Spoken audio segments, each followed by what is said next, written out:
Hey everybody, number 103 in the Criterion collection is The Lady Eve, directed by Preston Sturges from the United States from 1941. There's actually a bit I want to talk about here, so we're going to knock the movie out real quick. The movie's very good. It is what's called a screwball comedy. We'll talk about what that means later, but essentially think of it as a rom-com, but the element is stronger. So there's some slapstick, some pratfalls, a lot of fast-paced dialogue, kind of like an episode of the Gilmore Girls. This is a very, very good comedy. The plot is essentially the main female love interest is a con woman who works with her dad, but falls in love with a mark. Tries to leave the old life behind. He discovers her old life because she comes clean to him. And then, of course, as romantic comedies do, they split at the end of the second act, and then the third act is them coming together again. Except it's done very well. It's done very funny. I made it sound very formulaic, and it does follow the formula. But it's very good. Should you watch this film? Yes. It's a very good romantic comedy starring Peter Fonda, Henry Fonda, one of the Fondas, and Barbara Stanwyck from 1941. Uh, Great time. I would have no problem watching this again. So, what is a screwball comedy? A screwball comedy is a specific brand of generally rom com, except anything that hints at sexual tension or sexual desire is kind of either replaced or augmented with extreme comedy. And again, lots of slapstick. So pratfalls, food spilling on somebody. There's a scene where a guy gets food spilled on him twice in one dinner course, and by the end, somebody's like, "Hey, you should just change into a swimsuit," because, yeah. Uh, so why would this be a genre? Why do we need to replace anything like sexual tension? Well, because this came out in 1941. And from the 1930s to the 1960s, the Hays Code existed. This is what we're going to talk about. I'm going to try and keep it relatively short, right? I'm not here. It's Jeff's 3-minute film school, not, read a textbook to you. But essentially, in around the 30s, the American government or the American people, there was concern about movies and television shows corrupting the youth. I know. What a shocking thing to be worried about. I'm glad we never hear anybody talking about that nowadays. And so it was decided to create a government organization that would basically put a stamp of approval on films when they were released. And the government, for some reason, chose the Postmaster General, whose last name was Hayes and whose first name I can't remember because I am not very good at my job. I've got it pulled up here. William Hayes. And what the Hays Code is a series of very strict rules. And I'm not going to go through all of them, but a lot of them are what you would expect, right? No sexual deviancy. That meant no homosexuality, no mixed races. Um, Another one of the things that you've probably seen in your lifetime, if you've seen old TV shows or old movies where the married couple sleeps in two separate beds and like a nightstand in between them, that was a result of the Hays Code. That was not how people actually lived back then, because why would you pay for two beds when you're a married couple? You could sleep in one bed, right? Plus, is a little harder when there's a nightstand between you. But the so if you think like I Love Lucy or the Dick Van Dyke Show, married couple in two separate beds, and that was because they didn't even want to intimate the possibility of sex to the public. So they never wanted you to see one bed and think, "Oh, that married couple might be having sex. Scandalous." So that's an effect of the Hays Code that you have probably seen in your life. Uh, One of what I think is one of the most comedic outcomes. I am totally going to spoil a movie for you. The movie is called The Bad Seed. I believe it's from the 50s. And you're going to want to stop listening now if you want to go see The Bad Seed, because I'm just going to ruin most of it to make my point. The Bad Seed was based on a book, and the story explores the idea of nature versus nurture. Essentially, the main character is a little girl, say 7 or 8, who was adopted. It turns out through the course of the movie, she was adopted, and she was the son of a serial killer, or the daughter of a serial killer, but, she never knew that. And the whole point of the movie is she was raised in a loving, safe home. Will she be a sweet little girl, or will she be a terror because of her genetics? Is evil genetic, is kind of the question of the film and the book, and the answer it gives is yes. She does horrific things. She does terrible things. It's a sweet little girl getting away with terrible crimes. It's a very good movie. In the book, she gets away with it, because nobody thinks that this cute little girl could do the terrible things that she did. She gets away with the things that she did. But the Hays Code specifically said that the bad guys cannot triumph. The bad guys cannot... The wording is different. The wording is kind of arcane and strange, but basically they can't profit from their ill endeavors, right? Bad guys can't win. So the movie The Bad Seed proceeds like I've described, right? It follows the book pretty well. She does all these horrible things. She gets away with them. And then at the very end of the movie, in a shocking twist, she is walking down the street, is struck by lightning, and dies.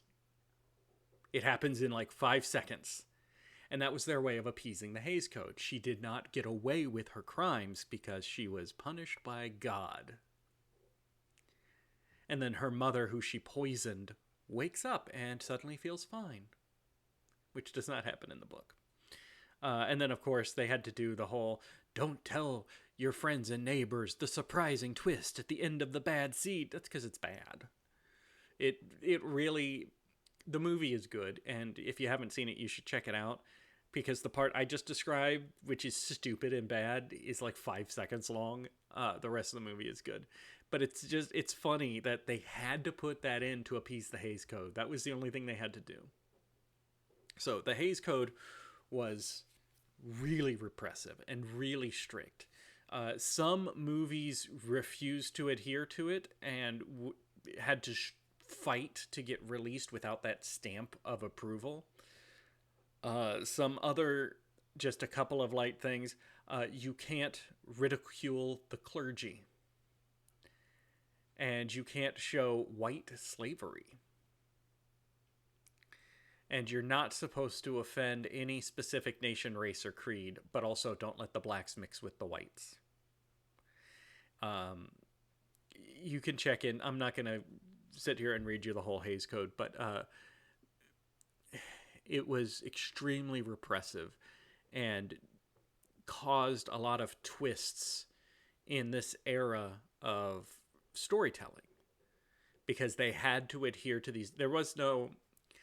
They specifically said that the idea of making certain films for adults only, which could then have less restrictions, was going to be too hard to enforce. So they were against the idea of having like an R rating, because they were like, how are we going to make sure kids don't see that? We can't. So we're not going to try. The MPAA, which did implement all these ratings, was kind of a way for Hollywood to tell the U.S. government, hey, we can handle this ourselves, thanks. And also, the MPAA, which is the board that gives ratings to films, has its own problems. You can find a documentary on the topic called This Film Is Not Rated, or This Film Is Not Yet Rated. It's a little older now, but it is an excellent examination of the MPAA and how it works, with interviews with filmmakers talking about their experiences. It's very interesting, and you get a look into what is actually a very broken system. But the MPAA was implemented by Hollywood so that the government wouldn't do another Hays Code. So, it's not a great system, it turns out. Things like big budget, big studio films would get a list of, hey, if you want to get a PG-13 rating instead of an R, you need to eliminate 5 shits You need to shorten this sex scene by 30 seconds. Like this, just an itemized list of cut this, change this, cut this, and you'll get your PG-13. Whereas smaller independent things, I think Kevin Smith is in there talking about, he was just told, this is an R film. You have to change it to make it a PG-13. Well, what do I need to change? Well, we don't give exact guidelines. We know it when we see it. So try again, please. Yeah, turns out there's just no good way to enforce this sort of thing. But given a choice between the Hays Code, which essentially put a filter over all cinema and TV created within a certain era, right? Forever twisting what would have been the representations of that age. Because there are people who honestly believe, and this is just a mild example of what I'm talking about, but there are people who honestly believe that in those days, couples slept in separate beds. Like, oh yeah, that's just what they did. I've seen it on TV. No, because the TV and movies at that time were not an accurate representation of life because the Hays Code was so strict and didn't have wiggle room. So to wrap this back up, so that's why screwball comedies existed, is they took the sexual tension, sexual desire, and everything, and they replaced it with comedy to make light of it, to satisfy the Hays Code.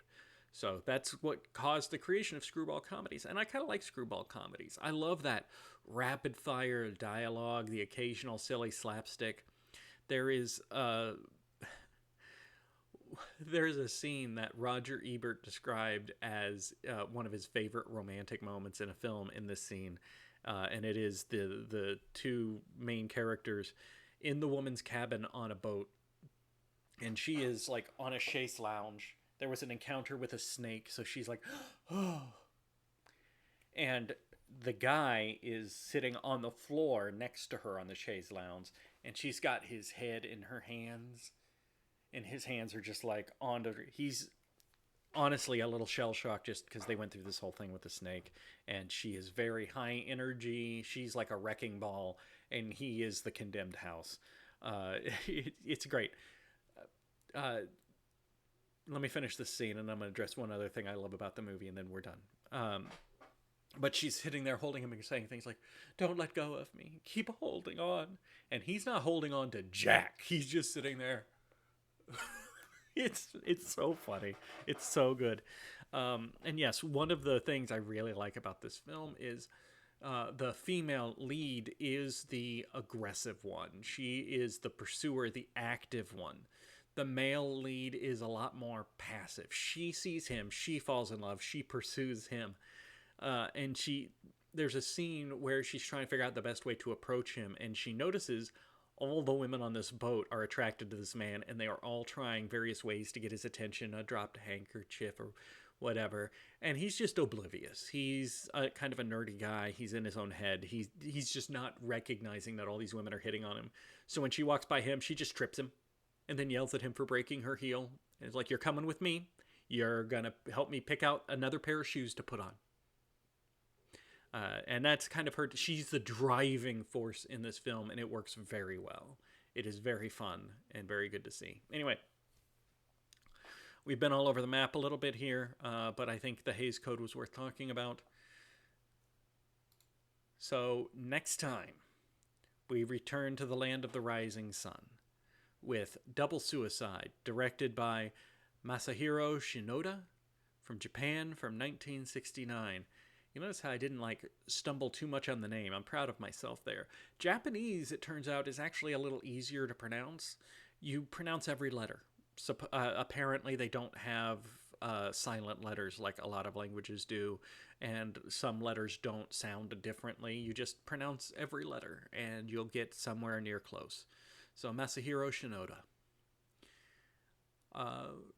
Yeah, I'll see you guys next time. Thank you for attending Jeff's 14-minute film school. See you guys.